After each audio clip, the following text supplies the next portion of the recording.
అండి, welcome back to my channel. ఈరోజు chicken dum biryani ఎలా తయారు చేయాలో చూపిస్తాను. ఇది చాలా టేస్టీగా ఉంటుంది. ఒకసారి ట్రై చేసి చూడండి. నేను ఒక బౌల్లో కేజీన్నర చికెన్కి సరిపడా ఉప్పు వేసుకుంటున్నాను. ఇందులో కస్తూరి మేతి కూడా వేసుకుంటున్నానండి. నేను చికెన్ కూడా ముందుగానే క్లీన్ చేసి పక్కన పెట్టుకున్నానండి. ఇందులో 1.5 స్పూన్ కారం వేస్తున్నాను. అలాగే 1.5 స్పూన్ అల్లం వెల్లుల్లి పేస్టు, 1.5 స్పూన్ ధనియాల పొడి, 1 స్పూన్ పసుపు, కొంచెం సోంబు,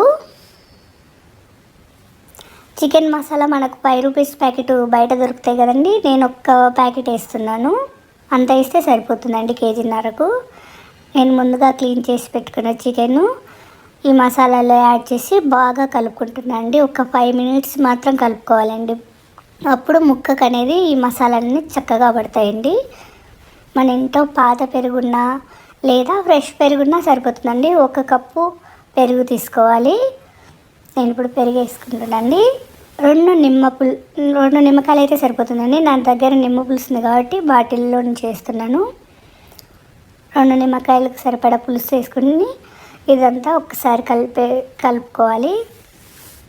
కలుపుకున్న తర్వాత 2 అవర్స్ నేను పక్కన పెడుతున్నానండి.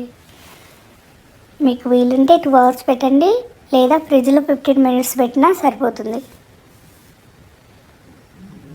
2 అవర్స్ తర్వాత నేను రెడ్ ఆనియన్స్ వేసి ఒకసారి కలుపుకొని పొయ్యి మీద పెట్టుకుంటున్నానండి. నాకు వాటర్ వచ్చేంత వరకు ఈ చికెన్ ఉడకబెట్టుకుంటానండి పొయ్యి మీద. నాకు ముక్క అనేది మెత్తగా ఉడకాలని నేను పొయ్యి మీద పెట్టుకుంటాను. మీకు ముక్క అంత మెత్తగా అవసరం లేదన్న వాళ్ళు డైరెక్ట్గా రైస్ కుక్కర్లో పెట్టేసుకోవచ్చు.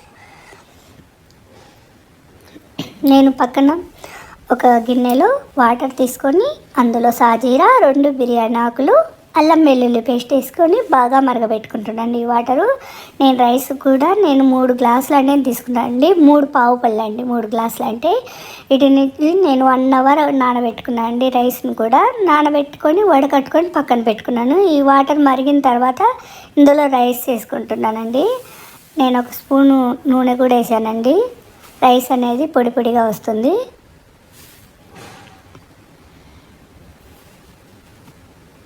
మనకు రైస్ అనేది 80%, 60% ఇలా ఉడకాల్సి వస్తుందండి.